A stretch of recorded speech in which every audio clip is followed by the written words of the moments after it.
시청자 여러분 안녕하십니까? 8월 21일 수요일 KBC 뉴스와이드 시작합니다.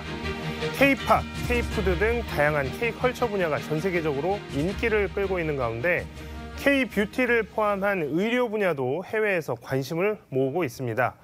이에 따라 의료관광 산업이 차세대 신성장 동력 산업으로 급부상하고 있는 상황인데요. 각 지자체들도 의료관광 분야 경쟁력을 갖추기 위한 노력에 나서고 있습니다.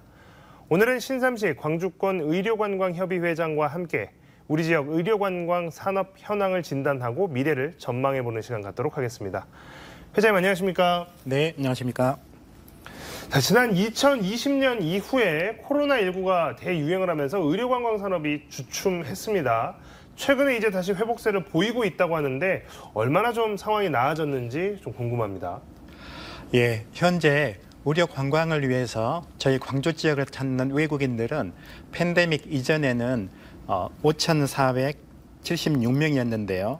팬데믹 기간 중인 2020년도에는 1,010명으로 아주 줄었습니다. 그렇지만 작년 말 기준이죠. 2023년에는 3,121명으로 서서히 회복 중에 있습니다. 네, 방금 이제 말씀해주신 수치로만 보면 팬데믹 바로 이전에 비하면 한 60% 정도 회복이 된 상황이다 이렇게 볼 수 있을 것 같은데요. 네. 자, 의료 목적으로 광주를 찾는 외국인 환자는 어느 나라에서 어떻게 알고 왔을까 좀 많이 궁금합니다. 그리고 실제로 광주를 많이 오는지도 궁금한데 어느 나라 환자들이 많이 광주를 찾는지 또 많이 찾는 진료 분야는 또 어떻게 되는지 궁금합니다. 예, 그런 코로나 이전에는 중국, 러시아에서 굉장히 많이 왔었습니다. 근데 최근에는 뭐 정치적인 이유 때문이겠죠. 제일 많이 오는 데는 몽골인데요. 내원 중에 21%가 몽골이고요. 그 외에 이제 태국이라든가 베트남에서 한 17% 정도. 그래서 그런 나라에서 많이 오고 있는 형태입니다. 실제로 이제 이분들이 오면 어느 진료과를 많이 찾는지 이제 이 부분도 좀 설명을 해주시죠. 세계인의 마음을 사로잡는 게 아까 K-팝, K-뷰티라고 했는데요. 또 K-의료 기계에 또 관심이 많이 높습니다. 그런 덕분인지 한국을 찾는 해외 의료 관광객 중에서 피부과가 35%로 제일 높고요. 그 다음에 성형외과를 찾는 것이 한 17%. 이런 식으로 미용 성형외과가 절반 이상을 차지하고 있습니다. 역시 이제 뭐 K-뷰티라고 하는 표현도 이제 굉장히 많이 쓰이고 있는데 그런 쪽과 관련해서 의료 산업, 의료를 받기 위해서, 의료 서비스를 받기 위해서 많이 한국을 찾고 있다, 또 광주를 찾고 있다 이렇게 볼 수 있을 것 같습니다. K-뷰티 말씀해 주셨는데요. 이렇게 K-뷰티가 세계적으로 각광을 받는 이유는 어떤 점 때문이라고 생각을 하시나요? 네, 우리나라의 인재들이 의료 분야에 많이 유입이 되면서 의료가 굉장히 발전을 했고요. 또 미용 성형 효과가 아주 세계적으로 이제 소개가 되면서 세계인의 관심을 끌고 있는 상태입니다. 특히나 이제 항공권이나 숙소 등 여행비를 상쇄하더라도 자기 나라에서 치료한 것보다 훨씬 저렴하게 치료할 수 있다라는 것이 한 메리트가 됐고요. 최근 CNN에서 소개된 바가 있는데 미국 뉴욕에서 3박 4일로 국내에 와서 여러 시술들을 다 받고 귀국을 했는데 그 모든 경비를 합쳐도 미국보다 훨씬 싸고 효과적이다. 그래서 CNN에 소개됐던 그런 바가 있습니다. 네, 약간 뭐 여행비를 상쇄하고도 남을 정도로 우리나라 이제 의료비, 그 의료질은 굉장히 높은데 또 의료 비용은 현격하게 싼. 이 뷰티에 관심 있는 분들이라면 당연히 우리나라를 찾을 수밖에 없을 정도로 이렇게 좋은 조건을 갖고 있는 상황이네요. 맞습니다. 자, 그렇다면 우리 지역의 뷰티 분야 의료 인프라 수준도 궁금합니다. 우리 광주 지역 같은 경우에 어느 정도로 우리가 평가를 할 수 있을지 좀 궁금하고 지역에서도 뭐 여전히 서울 쪽으로나 피부 성형 시술을 위해서 찾아가는 경우도 좀 많지 않나 싶은데 우리 지역도 수준이 어느 정도나 될까요? 네, 광주에도 아시다시피 유명한 피부과 성형외과들이 아주 많습니다. 저희 병원만 보더라도 국내에서 가장 많은 최신 레이저 장비를 보유하고 있거든요. 그래서 다른 지역에서도 우리 광주를 찾을 만큼 또 서울에서 할 수 있는 모든 시술을 광주에서 받을 수가 있기 때문에 믿고 해외 또 타지에서도 광주를 많이 방문하고 있습니다. 특히나 이 K-뷰티와 마찬가지로 K-의료라는 것이 해외에 굉장히 지금 각광을 받고 있습니다. 레이저라고 하면 대부분 국내에서는 수입을 했던 게 지금까지의 추세였습니다만은 15년을 전후로 해서 최근에는 국내 레이저 업계가 세계 레이저 시장의 한 절반을 차지할 정도로 아주 많아졌습니다. 또 높은 이 퀄리티로 고가에 팔리고 있거든요.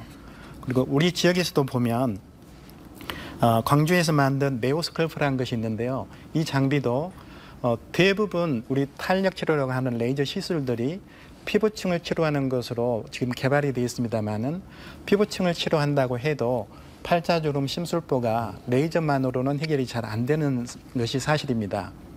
거기에 착안을 해서 실질적인 리프팅이라고 하는 피하 지방층에 콜라겐을 만들어주는 그런 치료를 개발함으로써 기존의 치료가 힘들었던 팔자주름, 심술보, 또 이중턱을 효과적으로 치료할 수 있는데요.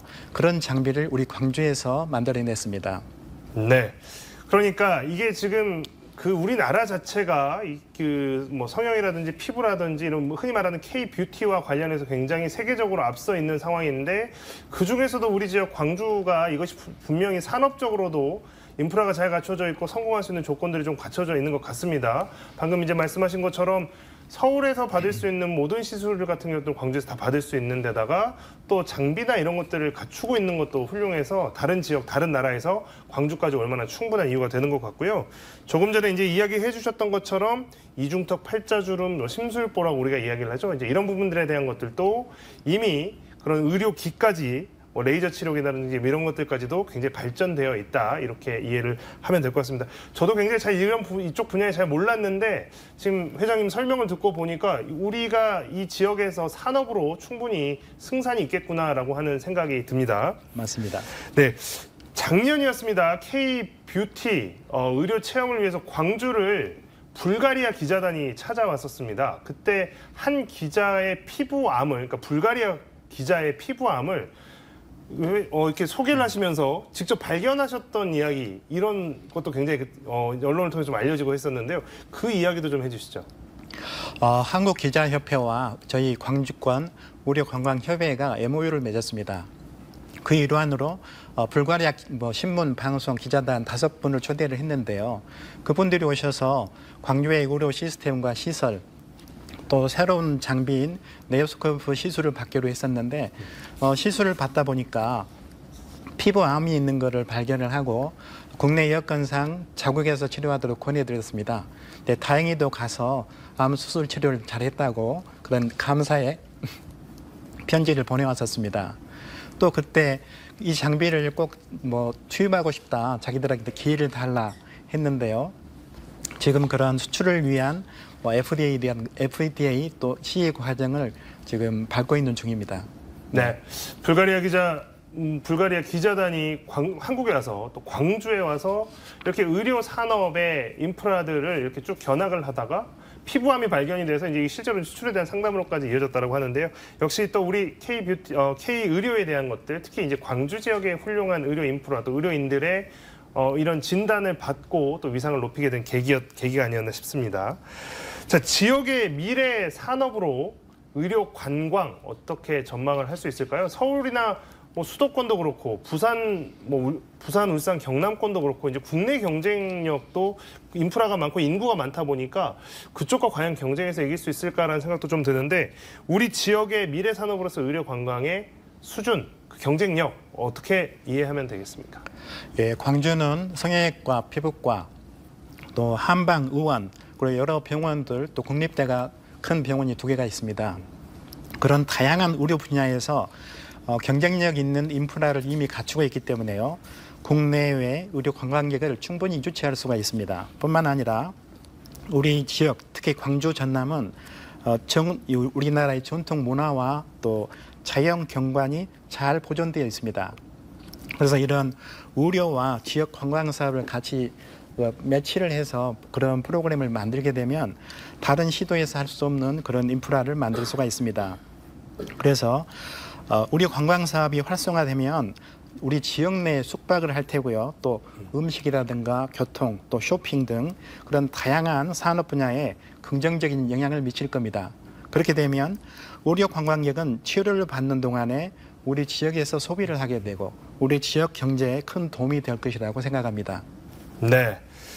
자, 그런데 최근의 일이긴 합니다만 약간 이제 팬데믹 이야기도 잠깐 나왔고 팬데믹 기간 동안에 팬데믹 이전까지 쭉 성장세를 기록하던 우리 지역의 의료 관광 산업이 팬데믹을 계기로 급속히 한번 꺾였던 적이 있어서 또 걱정이 되지 않을 수가 없습니다. 최근에 이제 또 코로나가 급속히 국내에서 퍼지고 있다라고 하는 뉴스들이 많이 나오고 있는데요.